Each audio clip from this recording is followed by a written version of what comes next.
Assalamualaikum warahmatullahi wabarakatuh. Untuk video kali ini, kita akan membahas mengenai motivasi, tujuan perjalanan, dan jenis wisata untuk mata pelajaran kepariwisataan di kelas 10, khususnya untuk di SMK Tata Boga. Banyak orang di belahan dunia ini yang melakukan perjalanan ke berbagai tempat yang belum pernah dikunjunginya. Melihat sesuatu yang unik, yang memiliki nilai keindahan merupakan suatu kebutuhan dari manusia, karena manusia juga memiliki sifat ingin tahu. Nah, selanjutnya apa sih tujuan dari perjalanan wisata itu? Nah, untuk bisa memahami mengenai hal tersebut, kita akan bahas lebih rinci ya. Kita ke pembahasan selanjutnya.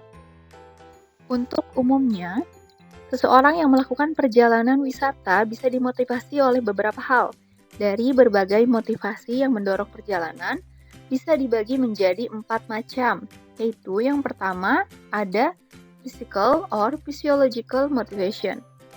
Adalah yang punya sifat fisik atau fisiologis. Contohnya seperti relaksasi, kesehatan, kenyamanan, berpartisipasi dalam kegiatan olahraga, bersantai, dan yang berhubungan dengan sifat fisik lainnya. Lalu yang kedua ada cultural motivation atau motivasi budaya. Adalah keinginan untuk mengetahui budaya, adat, tradisi, dan kesenian di daerah lain. Hal itu juga termasuk ketertarikan dari berbagai objek peninggalan budaya atau bangunan yang bersejarah. Lalu, yang ketiga ada social motivation dan interpersonal motivation. Merupakan motivasi yang punya sifat sosial seperti mengunjungi teman dan keluarga, menemui mitra kerja, melakukan hal yang dianggap mendatangkan gengsi seperti nilai prestise, melakukan ziarah, dan melakukan pelarian dari situasi-situasi yang membosankan. Lalu yang keempat, ada fantasy motivation, merupakan adanya fantasi bahwa di daerah lain, seseorang akan mampu lepas dari rutinitas seharian yang menjemukan. Dan ego enhancement yang memberi kepuasan psikologis. Hal seperti itu juga disebut dengan status dan prestige motivation. Nah, adapun tujuan berwisata adalah sebagai berikut.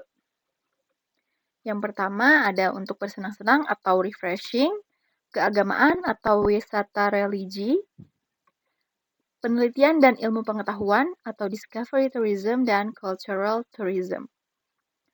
Lalu ada bertujuan untuk olahraga seperti golf, hunting, fishing, berkuda, dan balapan. Lalu ada berwisata dengan tujuan kesehatan dan pengobatan atau health tourism, untuk bisnis atau pengembangan usaha dan meeting, insentif, convention atau exhibition atau miss. Lalu yang terakhir bertujuan untuk minat khusus seperti menyelam, arung jeram, sky, and fly. Nah, kemudian untuk jenis wisata sendiri itu dibagi ke beberapa kelompok. Yang pertama ada wisata bahari. Wisata bahari merupakan sebuah kegiatan wisata yang berhubungan dengan laut, pantai, dan danau.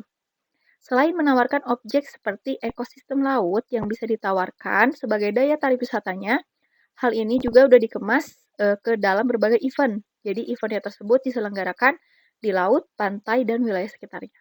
Kemudian yang kedua, ada wisata pendidikan, adalah program wisata yang bisa berpadu dengan program pendidikan yang ada di dalamnya. Jenis wisata ini bisa dilaksanakan di sekolah-sekolah yang berfungsi untuk mendukung pelajaran yang ada di sekolah. Lalu yang ketiga ada wisata alam, adalah kegiatan rekreasi dan pariwisata yang bisa memanfaatkan potensi alam dan menikmati keindahan alam yang masih alami ataupun yang sudah ada usaha budidaya, agar ada daya tarik wisata pada tempat tersebut. Wisata alam bisa digunakan sebagai penyeimbang hidup setelah melakukan aktivitas yang sangat padat dalam suasana pada keramaian kota. Lalu selanjutnya, ada wisata religi, merupakan perjalanan wisata dengan mengunjungi tempat khusus umat beragama. Biasanya mengunjungi beberapa tempat seperti tempat ibadah ataupun bahkan tokoh-tokoh agama terkemuka. Lalu yang terakhir, ada wisata budaya. Wisata budaya mempunyai arti berpergian secara bersama-sama dengan tujuan mengenali hasil kebudayaan daerah setempat. Beberapa contoh wisata budaya seperti ada menyaksikan upacara adat, seni pertunjukan adat, ritual-ritual, atau menyaksikan atau mengunjungi peninggalan nenek moyang, dan lain-lain yang terkait dengan budaya. Itu adalah, kelima tersebut adalah jenis-jenis wisata. Untuk video kali ini, cukup di sini pembahasannya mengenai motivasi, tujuan perjalanan, dan jenis wisata. Nah, untuk lebih lengkapnya, bagi yang untuk masih tertinggal atau ingin melihat teksnya, bisa melihat modulnya yang telah dibagikan di link yang ada di description box, ataupun untuk siswa SMK 3 bisa membacanya langsung sudah diupload di LMS sekolah. Kemudian, setelah menyimak video ini, silahkan untuk mengerjakan bagian evaluasi dan tugas individu yang terdapat di bagian penugasan. Sekian untuk video kali ini, semoga dapat membantu lebih mudah dan lebih cepat untuk memahami materi mengenai motivasi, tujuan perjalanan, dan jenis wisata untuk mata pelajaran kepariwisataan kelas 10. Terima kasih yang sudah menyimak videonya. Wassalamualaikum warahmatullahi wabarakatuh.